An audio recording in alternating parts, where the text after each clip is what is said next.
안녕하세요. 행복한 가정에서 아이들을 키우기 위해 고군분투 중인 엄마입니다. 어느덧 저는 결혼 생활 8년 차, 슬아에 아이 둘을 키우고 있는 엄마가 됐어요. 그동안 저의 결혼 생활을 돌이켜보면 울고 웃으면서 속상했던 날이 참 많았습니다. 사실 정확하게 말하면 웃던 날보다 속상했던 날들이 더 많았다고 할 수 있겠네요.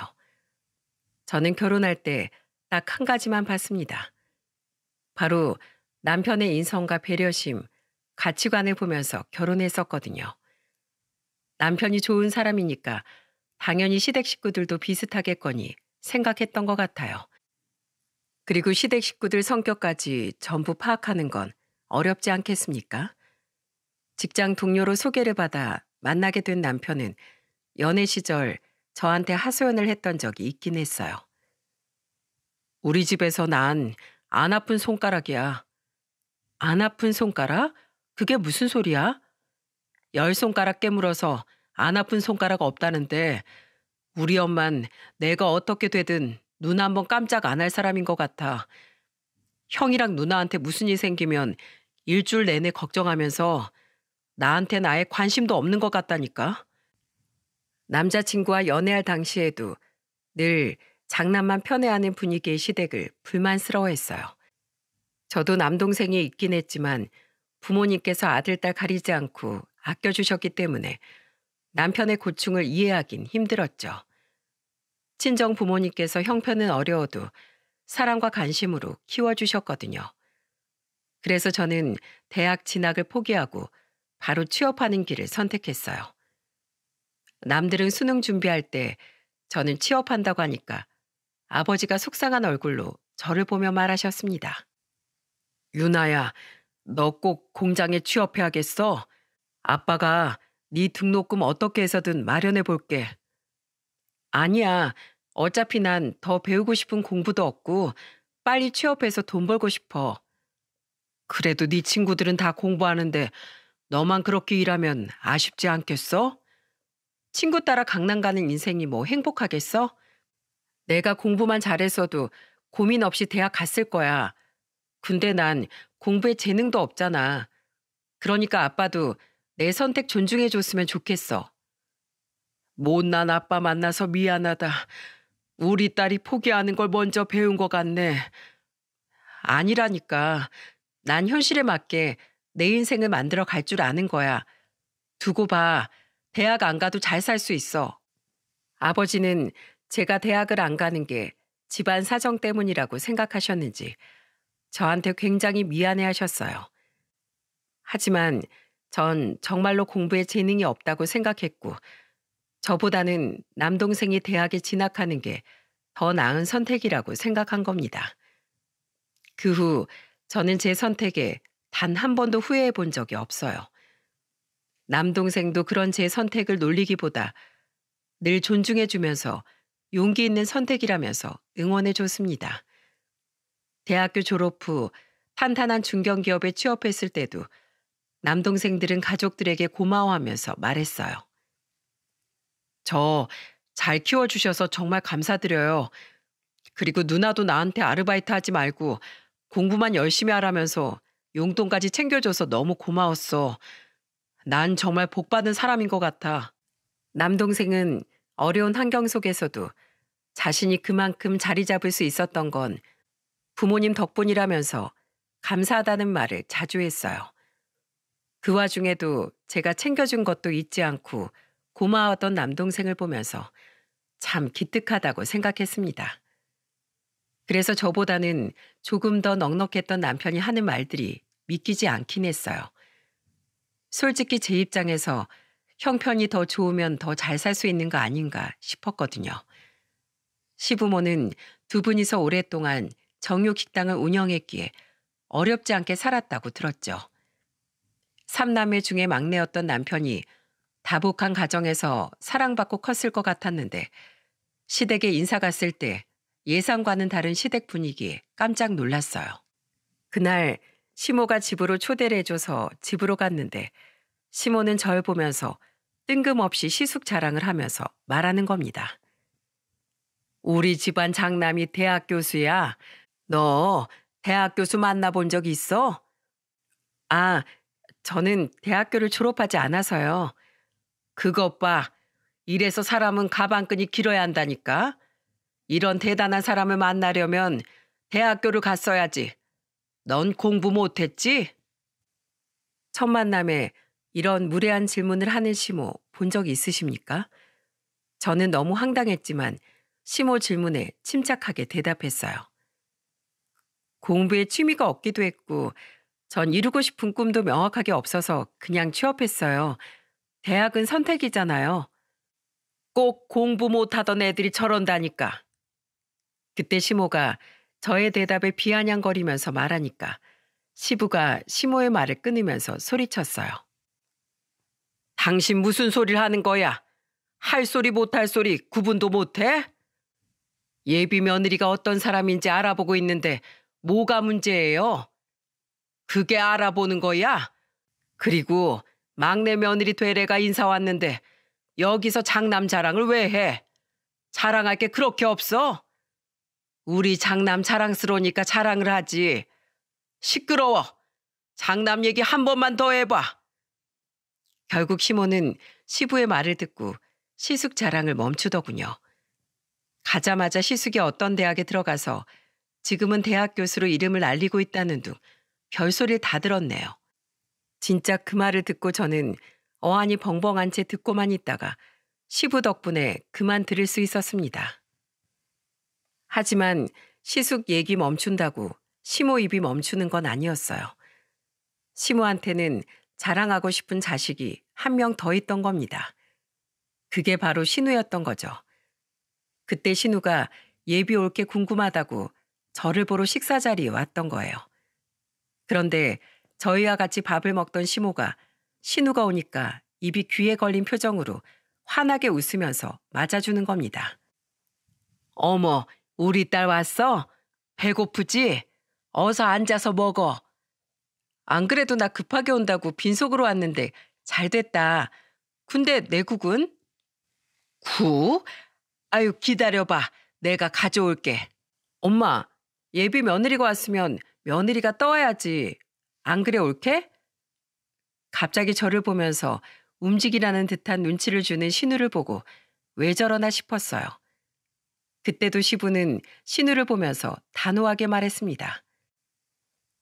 넌 나이가 몇인데 엄마가 국을 대령해야 먹어. 시집까지 갔으면 철들 때도 됐잖아. 아빠는 왜 저한테만 잔소리세요? 네가 사사건건 그런 식으로 하니까 내가 한 소리 하는 거지. 내가 언제까지 너한테 이렇게 다 알려줘야 되는 거냐? 알겠어요. 제 밥은 제가 퍼다 먹을게요. 신우는 시부의 말에 군시렁거리면서 결국 자기 먹을 밥과 국을 직접 떠왔어요. 시댁 분위기는 거의 시부가 군기반장이나 다름없었습니다. 그런데 밥을 먹는 와중에도 시모는 저를 보면서 신우 자랑을 늘어놓기 시작했어요. 우리 딸이 보험왕까지 했었어.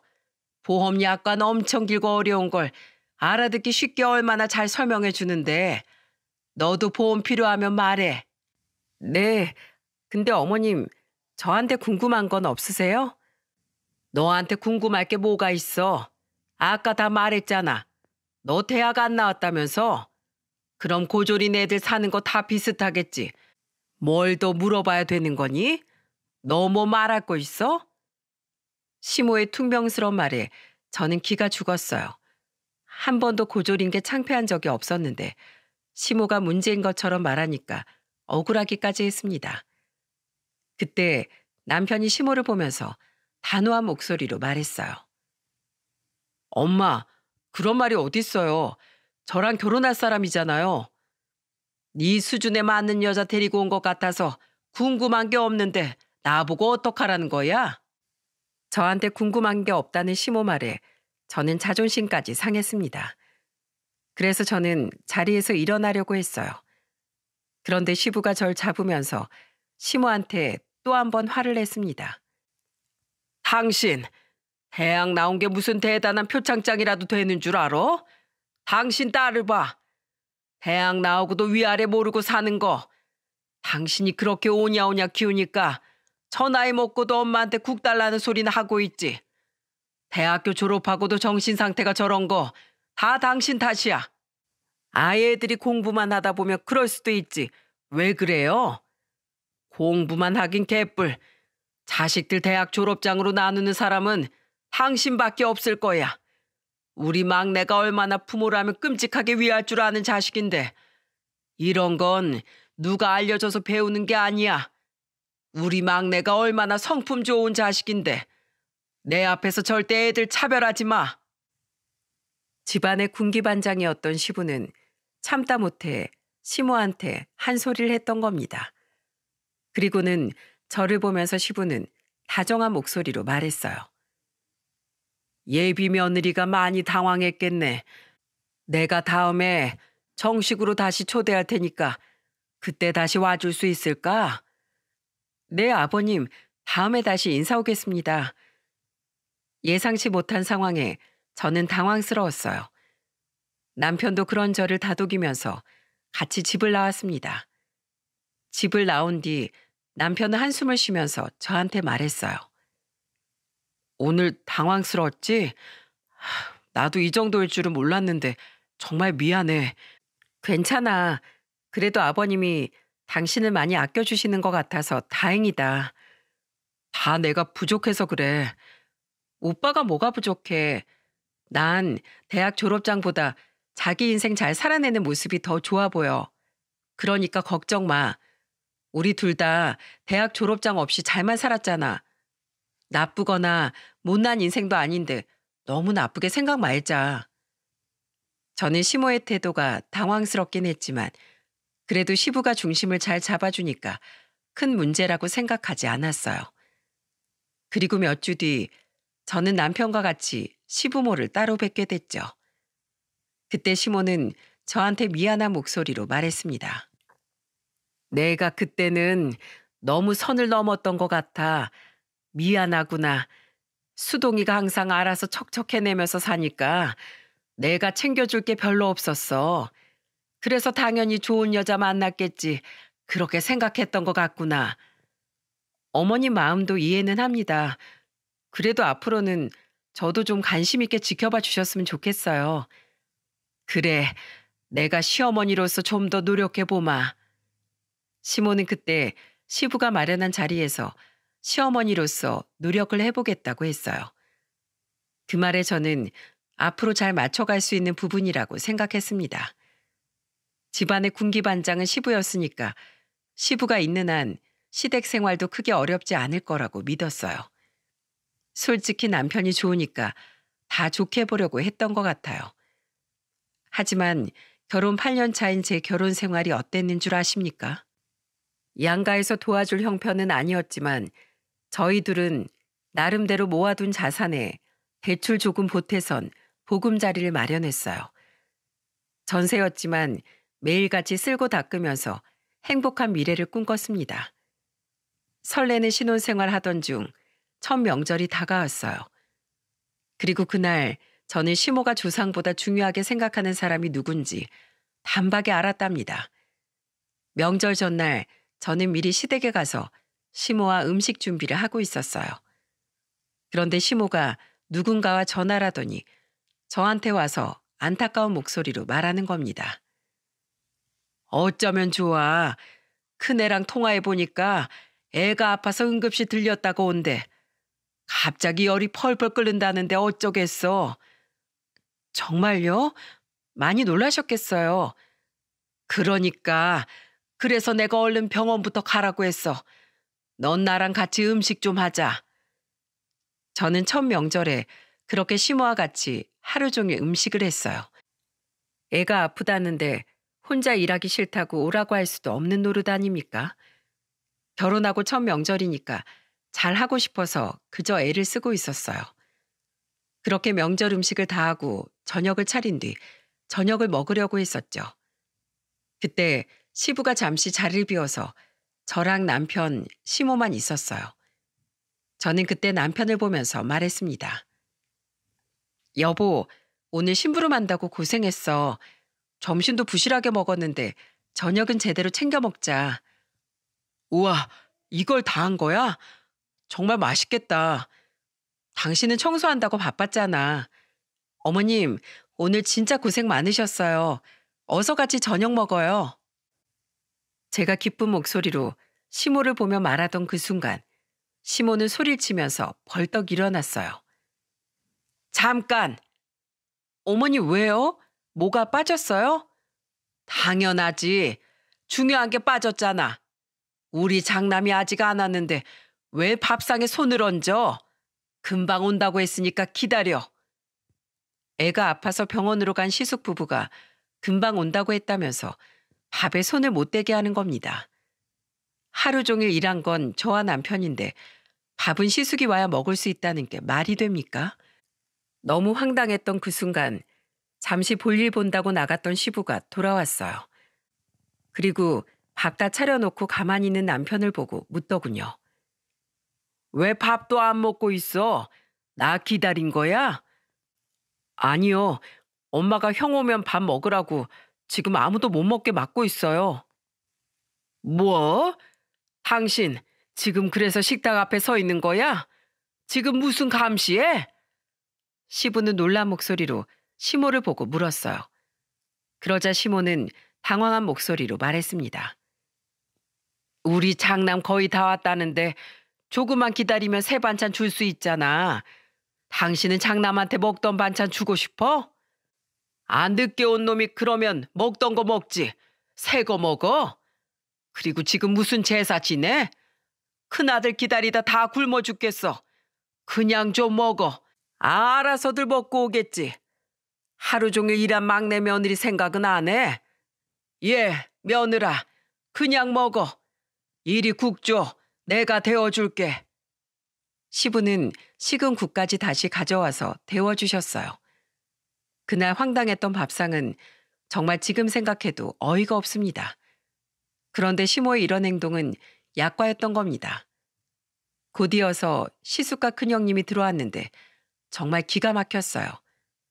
분명 애가 열이 펄펄 끓어서 응급실 갔었다고 했잖아요.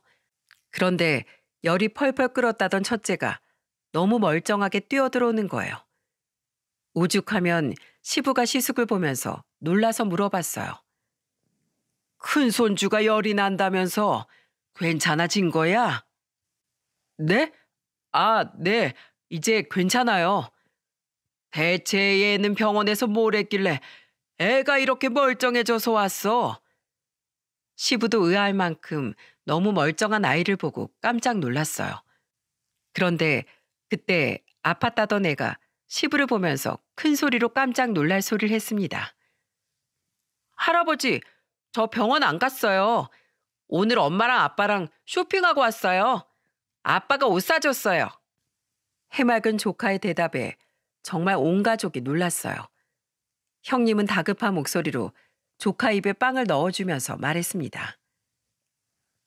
옷을 사주긴 누가 사줘. 병원복 입었던 거잖아. 아니야. 아빠가 사줬다니까. 결국 모든 걸 알게 된 시부는 시숙을 보고 호통을 치면서 말했어요. 잘한다 잘해. 장남이라는 게 명절에 농땡이 부릴 생각이 나고 넌 날 어디로 먹은 거냐? 부끄럽지도 않어? 아버지 죄송해요. 전 엄마가 좀 쉬다 오라고 해서 쉬다 온 거예요. 뭐? 이 사람이 진짜? 알고 보니까 시모가 일부러 시숙한테 조금 늦게 오라고 했다면서 시숙이 이실직고 하는 모습에 정말 기가 막혔습니다. 시부도 그 말에 화가 나서 시모를 보며 소리쳤어요. 당신 대체 애들 사이에서 뭐 하는 거야? 왜 중간에서 이런 짓을 해? 작은 며느리도 생겼는데 큰 며느리 좀 쉴 수도 있지 뭘 그래요. 그리고 큰 며느리 요즘 승진해서 얼마나 바쁜데요. 대기업에서 일하는 게 어디 쉽겠어요? 작은 며느리도 일하잖아. 누군 뭐 집에서 놀아? 공장에서 생각 없이 일하는 거랑 사무실에서 머리싸움 하는 건 엄연히 다르죠. 당신 진짜 뭘 몰라서 그런 말을 해요? 직업에 귀천이 어디 있다고 그런 소리를 해. 당신 그 생각부터가 잘못됐어. 직업에 귀천이 있지 왜 없어? 자꾸 이런 식으로 애들 사이에서 분란 만들 거야? 당장 사과해. 당신이 잘못한 거야. 앞으로 생활비만 받아 쓰고 싶으면 자꾸 그렇게 고집 부려봐. 이런 식이면 용돈 없을 줄 알아. 잘난 장남한테 손 벌려서 살든지 대단한 대조라 아들이 당신 호강시켜주겠네. 시부는 시모한테 화내면서 사과를 하라고 소리쳤어요. 진짜 저도 너무 어이가 없었죠. 결국 시모는 시부 등살에 못 이겨서 저한테 사과를 했어요. 내가 미안하다. 내가 실수했어. 어머님이 아주버님 아끼시는 마음 충분히 이해해요. 그런데 거짓말까지 하시는 건 너무한 것 같아요. 앞으로는 이런 일 없었으면 좋겠어요. 서로 사정이 있으면 봐줄 수도 있는 건데 이러면 앞으로 서로 의심만 생기고 오해만 쌓이잖아요. 그래, 내 실수다. 그러니까 더 이상 오해 없었으면 좋겠다. 그때 시모는 미안하다면서 앞으로는 중간에서 이간질하지 않겠다고 했어요. 하지만 이게 어디 시모만의 문제겠습니까? 이때만 해도 저는 시모가 화근이라고 생각했어요. 그런데 시간이 지나 큰형님은 둘째를 임신하고 저는 첫아이를 임신했을 때 일이었어요. 분명 둘 다 만삭인데 시모는 다 같이 모이면 저한테 계속 큰족과 간식을 챙겨오라는 식으로 말하는 겁니다. 그래서 참다 못한 제가 시모를 보면서 말했어요. 어머님, 저도 만삭이라서 한 번 자리에 앉으면 다시 일어나기 힘들어요. 그럼 지금 애 안고 있는 나보고 주방 가서 애 먹을 간식을 가져오라는 거야? 넌 돌볼 애도 없잖아. 네 형님 주방으로 가면 애가 쫓아갈 텐데 그럼 얼마나 힘들겠어? 그냥 네가 좀 가서 얼른 애 먹일 간식 좀 가져와. 저는 그 순간 너무 억울했어요. 여자들 임신하면 작은 일에도 금방 서운해하지 않습니까? 근데 시모가 저런 식으로 말하니까 무슨 식모도 아니고 너무 억울한 겁니다. 그때 남편이 시모를 보면서 소리쳤어요. 엄마, 이 사람도 만삭인데 왜 자꾸 이 사람만 시켜요? 애는 형이 보고 있어도 되잖아요. 너까지 왜 그래? 너도 형이라면 꼼뻑 죽더니 이젠 대드는 거냐? 하극상 부리는 거냐고. 시모가 화를 내자 갑자기 시숙이 자리에서 벌떡 일어나면서 말하는 겁니다. 엄마, 그냥 제가 갈게요. 어차피 해외에서 온 유기농 간식이라서 수동이는 알지도 못할 거예요. 우리 아들은 무조건 유기농만 먹이고 있는데 다른 거랑 섞이면 안 되니까 제가 할게요. 수동아, 됐다. 그냥 형이 할게. 어차피 넌 알지도 못해. 묘하게 남편을 무시하는 시숙의 말에 저는 순간 속에서 욱하고 화가 치밀었어요. 그래서 그 자리에서 다 들으라는 식으로 남편 손을 잡고 일어났습니다. 여보, 우리 그냥 집에 가자. 뱃속에 있는 아이도 귀가 있다는데 이런 상황 들으면 태교에 안 좋아. 얼른 집으로 가자. 어? 그래, 그러자. 집으로 가자. 어머님, 전 그럼 태교하러 집으로 가볼게요. 도저히 여기서는 눈 뜨고 볼 게 없어서 집에 가야겠어요. 뭐? 눈 뜨고 볼 게 없어? 네, 이 상황에 더 있어봐야 애한테 좋은 영향 하나 없을 것 같아서요. 그럼 이만 가보겠습니다. 시모는 제 말에 화를 내려고 했어요. 하지만 저는 남편과 같이 재빨리 집을 빠져나왔습니다. 솔직히 저렇게 대놓고 차별하는 시모나 시모 옆에 붙어서 동생 무시하는 시숙이나 똑같은 거 아닙니까? 그래서 진짜 눈꼴 사나워서 그냥 나와버렸네요. 제가 만삭일 때도 이 정도였는데 태어나서는 어땠는 줄 예상이 조금 되십니까? 원수가 외나무 다리에서 만나는 것도 아니고 하필이면 저랑 형님은 예정일도 2주일밖에 차이가 안 났어요.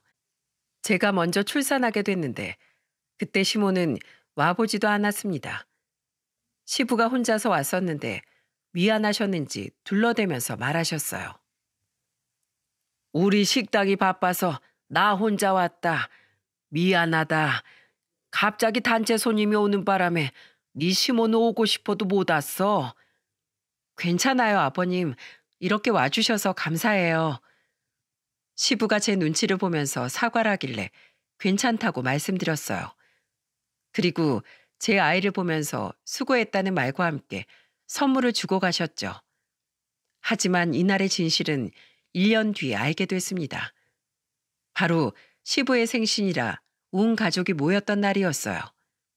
그때 시모는 저와 큰형님이 오자마자 노골적으로 차별을 했습니다. 아직 애들이 어리긴 했지만 돌쯤 지나니까 둘 다 걸음마를 조금씩 하기 시작했죠. 그때 시모가 주머니에서 5만 원짜리 꺼내더니 큰형님 애기한테 건네면서 말했어요. 아이고 우리 손주 엄마 아빠를 닮아서 그런지 잘 걷네. 자, 이건 혜미가 주는 용돈이야. 5만 원짜리를 아이한테 건네자 시부는 혀를 차며 말했습니다. 애가 뭘 안다고 그런 돈을 줘. 어릴 때부터 큰 돈만 보면 큰 돈 벌겠죠 뭐. 시모는 시부가 말려도 큰형님네 손주한테 돈을 줬습니다. 그런데 큰형님네 조카보다 조금 더 컸던 저희 애한테는 1,000원짜리를 주는 게 아니겠어요? 그러면서 시모는 뻔뻔한 목소리로 말했어요. 아이고 주머니에 1,000원짜리 뿐이네. 넌 이거 받아. 와, 진짜 거기서 돈 더 달라고 소리칠 수도 없고 너무 억울하더라고요. 이런 식으로 차별하던 시모는 이게 처음이 아니었어요. 시모가 주방에서 신우랑 이야기하는 걸 제가 우연히 들었던 거예요. 그때 신우가 시모한테 궁금한 목소리로 물었어요. 엄마, 너무 대놓고 오빠 애들만 예뻐하는 거 아니야? 올케가 서운해하겠어. 올케 애 낳았을 때 가보지도 않았다면서? 엄마도 진짜 대단하다. 뭐하러 보러 가? 출신 천한 애가 낳은 자식 똑같지 뭐. 병원까지 가는 내 다리만 아파. 근데 엄마, 세연이 애 낳았을 땐 교수 아들이 둘째 낳았다고 모임에 떡도 돌렸으면서 진짜 너무한다. 당연하지. 장남은 내 자랑이야. 대학 교수 유전자를 받은 애들인데 당연히 자랑해야지. 솔직히 막내는 애들이 건강하기만 하면 됐지 뭘 기대해. 시모와 신우의 대화는 제 가슴에 빗으로 꽂혔습니다.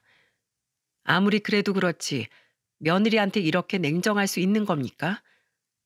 그 말을 듣자마자 저는 주방으로 들어가 시모 앞에 섰습니다.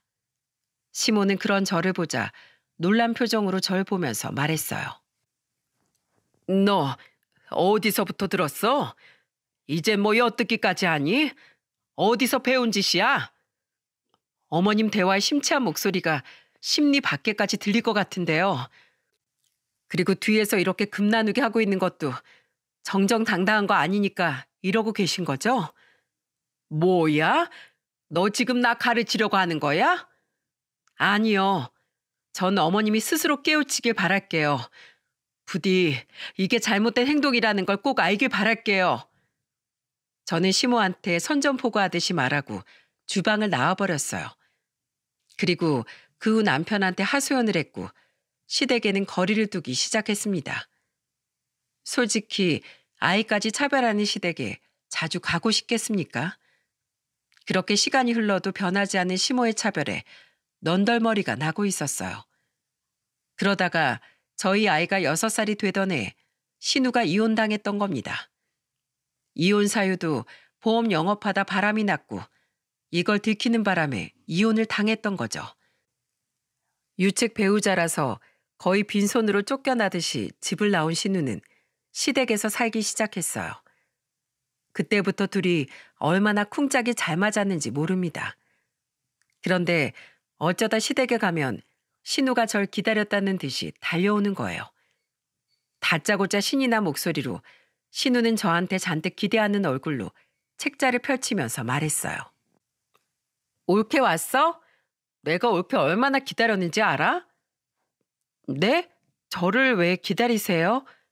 왜긴 왜야. 올케 보고 싶어서 기다렸지. 갑자기 절 왜 보고 싶어 하시는데요? 내가 올케 생각을 얼마나 하는데 얼마나 올케를 위하면 이렇게 조카들까지 배려한 좋은 상품을 가져왔겠어. 이거 진짜 알짜야, 알짜. 요즘 언제 어디서 사고 날지 모르는 거 알지? 대체 뭘 가져오셨길래 이러세요? 이제부터 잘 좀 봐. 이게 종신보험인데 혹시나 올케한테 무슨 일이 생겼을 때 엄마 없이 남겨질 애들이 불쌍하지도 않아? 네? 종신보험이요? 저희 지금 대출금에 애들 키우는 비용에다가 숨만 쉬어도 돈이 줄줄 새요. 그럼 올케 앞으로 하지 말고 버스 운전하는 남편 앞으로 해. 올케보단 내 동생이 더 사고 날 위험이 높잖아. 갑자기 가장이 없어지면 남은 가족들 어쩔 거야. 자, 이것 좀 봐. 내가 다 올케 식구들 생각해서 짜온 거야. 한 달에 이 정도 금액이면 괜찮지? 저는 신우가 당당하게 내민 견적표를 봤습니다. 그런데 신우가 괜찮냐고 물었던 금액이 얼마였는지 아십니까? 한 달에 남편 앞으로 종신보험에다가 연금보험까지 해서 월 납입금이 100만 원이었다는 겁니다. 이게 평범한 집안에서 감당 가능한 금액인가요? 저는 너무 놀라 신우를 보면서 소리쳤어요. 형님, 월 100만 원을 보험료로 어떻게 써요? 이건 너무 부담스러워요. 한 달에 5만 원 정도 하는 안보험 있으면 그거 가입할게요. 뭐? 5만 원? 그걸 누구 코에 붙여? 그걸론 내가 먹고 쓸 게 없어. 와, 올게 진짜 너무한다. 이런 거 하나 못 도와줘? 신우가 벼랑간 소리를 지르는 바람에 시모까지 저희가 있는 이쪽으로 달려왔어요. 그런데 신우는 갑자기 시모한테 저랑 있던 일을 전부 이르듯이 말하는 거예요. 그러더니 시모가 힘없는 목소리로 한숨을 쉬며 말하는 겁니다. 넌 시집 올 때도 제대로 갖추고 온 것도 없으면서 이런 것도 하나 못 해줘? 자식한테 남겨줄 게 없으면 미리 대비라도 해놔야 될 거 아니야. 왜 그렇게 생각이 짧어? 시모는 어딘가 아픈지 머리를 짚으면서 말하는 거예요. 그 순간 저한테 억지를 부리는 말을 하는 시모 말은 뒤로 하고 아파 보이는 시모가 걱정됐어요. 그래서 시모한테 걱정스러운 목소리로 물었습니다. 어머님, 어디 아프세요? 입맛도 없고 자꾸 어지러워서 그래. 그럼 병원을 가보셔야죠. 왜 이러고 계세요? 호들갑 떨지 말고 넌 보험이나 들어놔. 난 보험이 있어서 아파도 된다지만 넌 어쩔 거야? 믿는 구석 없으면 보험이라도 들어. 걱정을 해줘도 시모는 괜한 소리를 하는 거예요. 그런데 옆에 있던 신우는 눈치 없이 거들면서 말하더군요. 거봐, 올케. 우리 엄마 지금 아픈 거 봤지? 보험 들고 아프면 괜찮아. 형님, 지금 어머님 힘없는 거 안 보이세요? 지금 보험이 문제가 아니라 검사 받으러 가셔야 할 것 같아요. 부모님 나이엔 다 힘없어. 저 나이에 기운이 넘치면 이상하지. 내가 보험 들어놨으니까 걱정 마. 신우는 보험이 있으니까 괜찮다고 말하는데 정말 기가 막히더라고요. 보험이 무슨 자식도 아니고 아파도 된다니요. 하지만 이날 이후 시모는 계속해서 불편해 보였습니다. 꽤 오랜 시간 시모는 시름시름 앓았죠. 심지어 식구들끼리 다 같이 밥을 먹는데 시모가 오심 증상을 보이셨어요. 그때 남편은 깜짝 놀라 시모를 따라 화장실까지 가서 등을 두드려 줬습니다. 그때 시숙과 신우는 아랑곳하지 않고 밥을 먹고 있는 거예요. 그걸 보고 시부가 밥숟가락으로 식탁을 치면서 소리쳤습니다. 이것들이 니들 엄마가 밥을 먹다가 헛구역질을 하는데 니들은 밥이 넘어가? 막내 좀 봐라. 얼른 쫓아가서 등 두드려 주는 거. 어떻게 더 배웠다는 것들이 지들 입밖에 몰라.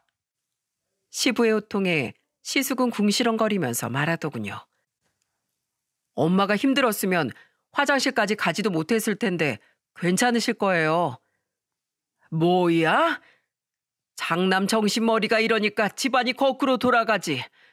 가만 보면 장남이 해야 될 일도 다 막내가 하고 있어. 내가 모를 것 같아? 진짜 내가 너희한테 실망했다. 너희 엄마 소변 보는 것도 불편하다고 몇 번이나 말했어? 어? 둘째 네가 말해봐. 시부가 소리치면서 호통을 치자 그제야 시숙과 신우도 먹는 걸 멈추는 겁니다. 그리고 시부한테 한 소리 듣던 신우가 기어 들어가는 목소리로 말했어요. 엄마가 가입한 보험에 검사 받을 수 있는 거 있나 알아보고 있었어요. 그놈의 보험. 돈이 얼마든 네 엄마 모시고 가서 검사할 생각을 했어야지. 보험 타령 좀 그만해라. 다음 주에 장남이랑 너랑 둘이 엄마 모시고 가서 검사 받고 와. 결국 시부는 시숙과 신우한테 시모를 모시고 병원에 다녀오라면서 불호령을 내렸어요. 그런데 그때 시모와 같이 화장실 갔던 남편이 다시 와서 시부를 보고 걱정스럽게 말했습니다. 내일 제가 시간이 비니까 제가 엄마 모시고 다녀올게요. 큰 병이면 어떡해요. 그런데 남편이 이렇게 말하자 시모가 정색을 하면서 말했어요. 됐다. 네가 가서 설명 들어도 뭘 알겠어. 잘 배운 자식들이 둘이나 있는데 됐어. 다음 주에 네 형이랑 갈 거야. 대학 교수 우리 자랑스러운 장남이랑 갈란다. 시모의 말에 남편은 잔뜩 상처받은 표정이었어요. 그날 집에 가는 길에 남편은 저한테 한숨을 쉬면서 말했어요. 우리 더 이상 아무것도 하지 말자. 밑 빠진 독에 물 붓기도 아니고 이게 뭐야. 우리 할 만큼 다 했어. 남편도 시모의 말에 완전히 포기를 해버린 겁니다. 그렇게 시간이 지났고 검진 결과 시모는 심부전증 말기 판정을 받게 된 거예요. 남편은 시부한테 연락받고 깜짝 놀란 표정이었습니다. 그런데 그날 저녁 시모는 저희 집을 찾아와서 뻔뻔하게 말했어요. 시모는 집에 오자마자 본색을 나타내면서 말하더군요. 수동아, 네 엄마 다 죽게 생겼어. 너도 들었지? 나 심부전증 말기라서 신장 이식을 받아야 한다는데 대기자가 수천 명이야. 이러다가 네 엄마 죽으면 어떡하니? 형이랑 누나는요. 이럴 때일수록 다 나서야 되는 거 아니에요? 네 형이랑 누나한테 부탁할 게 뭐가 있어. 네가 해주면 되잖아. 시모는 갑자기 저한테 매달리면서 소리쳤어요. 하지만 저는 그동안 쌓인 서름이 생각나 거절하면서 말했습니다. 어머님, 저희한테 오시기 전에 아주버님이랑 형님부터 물어보셨어야죠. 금이야 오기야 아끼던 자식한텐 차마 신장 달라고 말도 못 꺼낼 것 같아서 여기 오신 거예요? 네? 뭐? 너 지금 그걸 말이라고 해? 네 부모가 그렇게 가르쳤냐? 며느리가 됐으면 시어머니가 아플 때 신장 정도는 줄 수 있어야지. 갑자기 정색을 하면서 소리치는 시모를 보면서 정말 기가 막혔어요. 그때 남편이 시모를 내쫓으면서 소리쳤습니다. 당장 집에서 나가세요. 전 이제 엄마 일에 관여하지 않을 테니까 그만하고 나가세요. 그래, 나도 너 같은 덜 떨어진 아들 필요 없다. 분명 네 형이랑 누나는 서로 지가 해준다고 난리일 테니까 두고 봐. 시모는 큰 소리를 떵떵 치고 집을 나갔습니다. 남편과 저는 정말 황당했어요. 하지만 시모의 말처럼 신장 이식이 쉬웠는 줄 아십니까? 한 달 뒤 시부가 술을 마시고 집으로 오셨던 적이 있었어요. 시부는 속상한 목소리로 그동안 있던 일을 털어놨습니다. 수동아, 네 엄마 그렇게 장남을 아끼더니 장남이 뭐라는 줄 아냐? 신장 이식 얘기 나오니까 그거 이식해주다가 자기 죽으면 처자식 어떻게 사냐고 무섭다고 하더라. 네? 형이 그런 소리를 해요? 그놈이 뱃속에 있을 때 자연분만이 어렵다고 해서 제왕절개로 태어난 놈이야. 그런 놈이 자기 몸엔 칼 대면 죽는 줄 알고 떠드는데 진짜 기가 막힌다. 그랬더니 큰며느리도 자기 남편 죽으면 어떡하냐고 신장 이식 절대 못한다고 아주 이를 악물고 반대하더라. 형수까지요? 그동안 엄마가 그렇게 아껴줬는데 둘 다 그런다고요? 누나는요? 누나는 뭐래요? 말도 꺼내지 마. 자긴 술, 담배 잔뜩 해서 분명히 이식할 수 있는 신장이 아닐 거라고. 검사해도 소용없을 거란다. 정말이지 난 가슴이 미어지는 것 같다. 시부는 가슴을 치면서 울었어요. 저도 그 이야기를 들으니까 어이가 없었죠. 저도 이 정도인데 시부모는 오죽했을까요? 하지만 시부는 끝까지 남편한테만큼은 이식 이야기를 꺼내지 못하셨어요. 그동안 남편이 받은 차별을 모두 아시니까 차마 꺼내지 못했을 겁니다. 남편도 그걸 알았기 때문에 마음이 불편했을 것 같았어요. 그런데 결국 사면초가에 갇힌 시모는 또다시 남편을 찾아온 거죠. 시모는 그때 남편한테 애원을 하면서 울었습니다. 수동아, 이 못난 애미 한 번만 살려줘. 형이랑 누나가 신장이식 안 해준다고 하니까 이제 와서 절 찾아요? 전 이럴 때만 아들이에요? 네? 미안해. 내가 너무 몰랐어. 내가 친정 부모를 위하던 너를 몰라봤다. 그래서 내가 이렇게 천벌을 받는 거야. 이제 아시겠어요? 전 있으나 없으나 늘 부모님 생각해서 효도하려고 했어요. 그걸 몰라준 건 엄마라고요. 시모는 오열하면서 바닥에 주저앉았습니다. 그리고 잠시 뒤 제 연락을 받고 뒤늦게 달려온 시부가 시모를 보고 소리쳤어요. 당신 여기가 어디라고 와? 그동안 내가 몇 번을 말했어. 애들 갈라치게 하지 말라고 했지. 당신은 죽어도 싸. 나와. 당장 나와. 수동아, 미안하다. 내가 이렇게 가더라도 너한테 사과는 하고 싶다. 이 엄마 용서하지 마. 그때 시모의 눈물 섞인 울음소리에 남편은 같이 울고 있었습니다. 저는 울고 있는 남편 손을 잡아주면서 말했어요. 당신 후회할 선택하지 말고 잘 선택해. 난 당신 믿어. 저는 우는 남편을 다독였습니다. 그리고 결국 남편은 울고 있는 시모를 보면서 소리쳤어요. 저도 그러면 조건이 있어요. 엄마 자식 된 도리는 하고 싶은데 조건이 있습니다. 말만 해봐. 엄마가 다 들어줄게.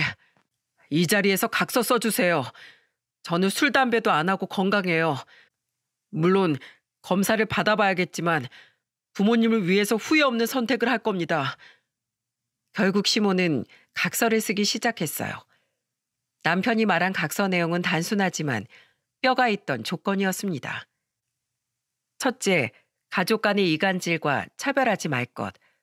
둘째, 며느리는 아내에게 진심 어린 사과와 이와 같은 일이 또 생기지 않도록 할 것. 셋째, 이런 일이 똑같이 발생되면 부모를 버려도 원망하지 않겠다. 시모는 그 각서를 쓰는 내내 울면서 말했습니다. 우리 막내가 그동안 상처를 많이 받았구나. 미안하다. 못난 엄마 탓이야. 그렇게 시모는 각서를 썼고 남편은 신장 이식이 가능한지 검사를 받았어요. 그리고 공여자로 가능하다는 판정을 받았고 한 채의 망설임도 없이 남편은 신장 이식을 하겠다고 결정했습니다. 그 후 시모는 남편에게 신장 이식을 받는 수술은 성공적으로 끝났어요. 그리고 병실에서 회복 중인 시모를 돌보고 있는데 시숙이 달려오더군요. 아이고, 어머니, 이렇게 큰 수술을 받으셔서 어떡해요? 병실이 떠나가라는 듯 우는 시숙을 보면서 시부는 화를 내며 소리쳤습니다. 조용히 못해? 애미 생사가 걸린 문제에 상처 나는 게 무섭다고 내빼던 놈이 어디서 저 울고 있어? 뻔뻔하게 여기가 어디라고 와? 당장 나가. 주둥이로 하는 걱정 필요 없으니까 나가라고. 시부는 시숙을 병실에서 쫓아버렸어요. 그리고 몇 달 뒤 남편 덕에 새 인생을 살기 시작한 시모는 완전히 달라졌습니다. 퇴원 후 집에 온 시모가 어떻게 변한 줄 아십니까? 집으로 돌아온 시모를 보고 시숙은 또다시 알랑방귀를 뀌면서 있었어요. 엄마, 미안해요. 근데 나 앞길 창창한 교수잖아. 삼류대학 교수가 앞길이 창창해? 서울도 아니고 지방 구석에서 교수하는 게 뭐가 잘났다고 떠들어? 넌 이제 아웃이야. 나한테 바라지도 마. 그런 시숙을 시모는 단칼에 거절했죠. 그러자 큰형님이 시모를 보면서 볼멘 소리를 내뱉었습니다. 어머님, 교수라고 좋아하셨잖아요. 너도 나중에 네 자식한테 똑같이 당해봐라. 똑같이 당해봐야 내 기분을 알지. 시모의 뼈 있는 말에 큰형님도 뼈도 못 추렸습니다. 그런데 그 상황에도 눈칫밥 말아먹은 신우가 남편을 보고 호들갑스럽게 말했어요. 수동아, 신장 이식하고 나면 언제 또 아플지 모르는데 지금이라도 보험 더 해놔. 아플 땐 늦어. 지금 해놔. 신우는 눈치도 없는지 남편한테 또 보험 얘기를 하는 겁니다. 진짜 어이가 없다 싶었는데 시모가 숟가락을 들고 보험 약관 종이를 탁 내려치면서 소리쳤어요. 야, 또 애들한테 보험 들이밀기만 해? 너 정말 그때는 내가 머리채 다 뽑아버릴 줄 알아.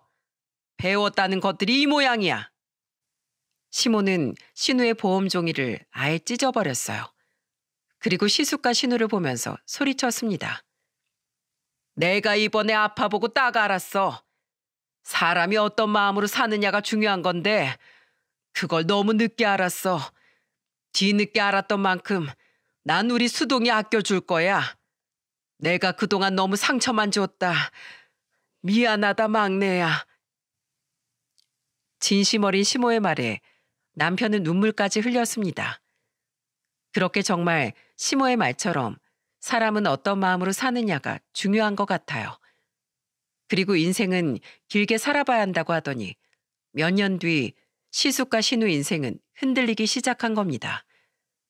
대학 교수라고 떵떵거리던 시숙은 지방 대학교에 입학생이 줄면서 다니던 대학교가 폐교가 된 거예요. 그리고 근처 학교로 통폐합되면서 하루아침에 대학 교수로 명함도 못 내밀게 된 거죠. 그뿐이겠습니까? 백수라서 돈도 못 벌게 되니까 매일같이 큰형님이랑 부부싸움을 하는 것 같았어요. 아예 명절에 시숙이 혼자 오는 날도 부지기수였습니다.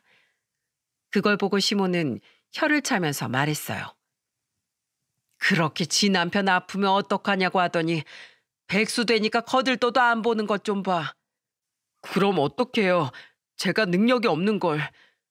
같이 방법을 찾아야지. 이렇게 팽하는 사람이 어딨어. 꼭 넌 너 같은 애 만나서 살고 있었네. 아유, 속 터져 정말. 시모는 별거 아닌 걸로 보이는 시숙 부부를 보고 혀를 찼습니다. 그런데 악재는 이게 끝이 아니었어요. 바로 신우가 보험왕으로 이름 날렸던 보험회사에 거액의 환수가 들어온 겁니다. 알고 보니까 신우는 그동안 종신보험을 연금보험으로 속여서 가입시킨 게 전부 들통났던 거예요. 가입자들이 뒤늦게 실체를 알게 되면서 전부 보험 철회를 요청했던 거죠. 결국 신우는 보험회사에서 해고당한 겁니다. 그리고 신우는 시댁에서 붙어 살면서 술주정을 부리다가 쫓겨나고 말았어요. 시부는 신우가 술, 담배를 끊지 못하고 집에서 담배까지 피니까 참지 못하고 쫓아낸 겁니다. 인생 길게 살고 볼 일이라더니 지금은 저희 부부가 제일 화목하게 잘 살고 있어요. 게다가 얼마 전엔 드디어 내 집 마련에도 성공을 했답니다. 그때 어머님이 5천만 원이나 도와주셨는데 도움을 주시고도 미안한 목소리로 말하셨어요. 더 해주고 싶은데 많이 못 해줘서 미안하구나. 아니에요, 어머님. 저흰 이 돈도 너무 큰 돈이에요. 내 마음 알아주는 건 정말 너뿐이구나. 고맙다. 비록 대출까지 껴있는 집이지만 시모의 사랑이 담긴 집이라고 생각합니다. 그동안 미안하다, 사랑한다, 고맙다는 말에 인색하던 시모가 지금은 아낌없이 사랑을 표현해 주시고 있거든요. 저희 부부는 이사를 해도 어김없이 잘 살고 있어요. 사람은 어디에 사느냐보다 누구와 어떻게 사는지가 중요하다는 생각을 다시 한번 하게 됐답니다. 이 사연도 다 그런 이유에서 쓰게 됐어요. 여러분들은 어떤 가족들과 살고 계십니까? 가족이라 익숙해서 소홀해질 수는 있지만 진심은 변하면 안 된다고 생각해요. 가장 가까이 있는 가족들 더 소중히 대하고 아껴줄 때 인생은 더 행복해진답니다. 여러분들도 오늘은 가족들에게 사랑한다고 말해보는 건 어떨까요? 그동안 키워주셔서 감사하다는 마음을 부모님께 꼭 한번 전해보세요. 처음은 어색해도 분명 좋아하실 거예요. 모두 화목한 가정에서 행복하시길 바랍니다. 감사합니다.